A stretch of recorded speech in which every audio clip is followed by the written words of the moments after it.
Honey, you should be putting the toilet seat down. But do I have to? Well, honey, let me put it to you this way. You don't have to put that toilet seat down, but you also don't have to eat dinner tonight. Okay. The toilet seat should be down.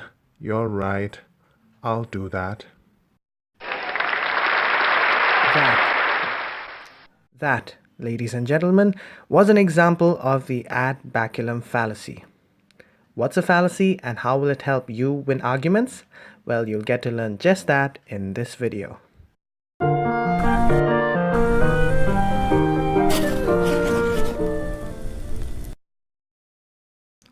A fallacy is an error in reasoning or argumentation. It's an indicator of a bad argument. So if you see a fallacy, you bet you're going to see a bad argument. So, what's the value of learning about fallacies? Well, if you spot fallacies, then you can spot bad arguments, and if you spot bad arguments, then you can win the debate. So now that you know the value of fallacies, let's jump right into the topic. The first fallacy we're going to cover is argumentum ad hominem.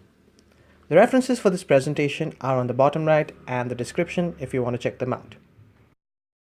Argumentum ad hominem is a Latin phrase which means argument against the person. It has three terms in it: argumentum, which means argument, ad, which means against, and hominem, which means person. An ad hominem fallacy occurs when you attack the person instead of the argument. Such fallacious arguments are irrelevant, yet you find that they are quite common, which might lead you to the question, why are they common? Well, they can be quite hurtful and sometimes even seriously damaging. So your opponent can take advantage of this, create an emotional reaction from you, thus reducing the rationality of your own arguments. Secondly, they can hurt you in this manner, thus not making you feel like retaliating to their arguments. Either way, it's beneficial for the opponent. Lastly, the three forms of ad hominem. Abusive ad hominem is when you attack the person's character or are being verbally abusive. For example, you may attack their intelligence, their integrity, their religious or political association, etc. Then circumstantial ad hominem, which involves attacking the person's circumstances, things such as their employment, their nationality, their political affiliation, etc. Here we have a Trump supporter who's being mocked on the basis of him being a Trump supporter.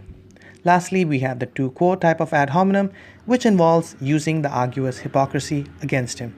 For example, you may be a vegetarian who's defending non-vegetarianism. Your friend might say, "You're not a non-vegetarian, how can you defend it?" The thing is, you don't have to follow a particular system to defend it, and that is why the tu quo fallacy exists. Moving on, we have the second type of fallacy, argumentum ad baculum, which translates to appeal to force. Now remember when I said argumentum ad means argument against? Well, in some cases you can't really take it literally because otherwise it would become argument against force.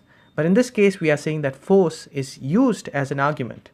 So sometimes it translates as appeal to, other times it may translate as argument from, and some other times argument against.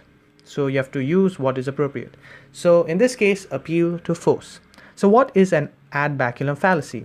An ad baculum fallacy is when the arguer forces you to accept a conclusion by using some threat or force. For example, we have a teacher on the right who is forcing the child to accept her point of view by using the rod. So as you can see here, there is a clear threat of violence on the child, and therefore the child has to accept the teacher's point of view. Now we also saw this example at the start of the presentation. As you can see, we have the wife right there, and the husband has popped up too. Now the wife used the threat of no dinner for that night to get the husband to agree to her point of view. She has not offered any rational arguments. She has just threatened that he would go empty stomach that night, and that was enough to convince him, but it was not really a rational argument. Therefore, the ad baculum fallacy applies. Now we come to the last type of fallacy we're going to cover today, argumentum ad ignorantium, or argument from ignorance. So what is an ad ignorantium? Basically, it's when you say something is true because it has not been proved false yet, or vice versa. Something is false because it has not been proved true yet. So we can give many examples for this, but the best example is in religion.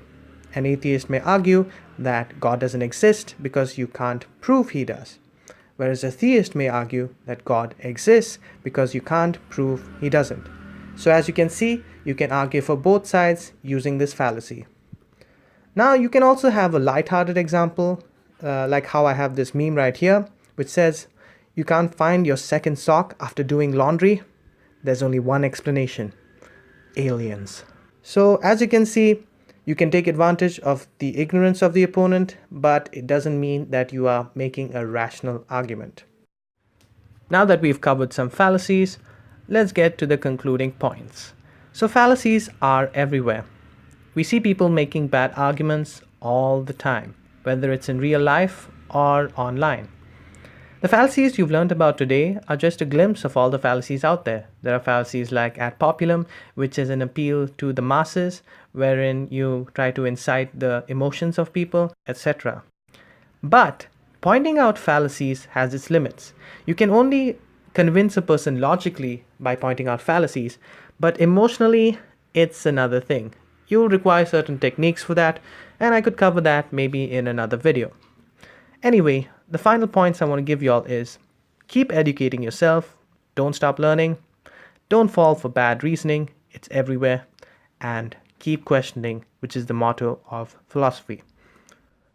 Thank you for watching this video. If you found it helpful, do hit the thumbs up button below. Also, question of the day for you guys: which fallacy do you see happening the most?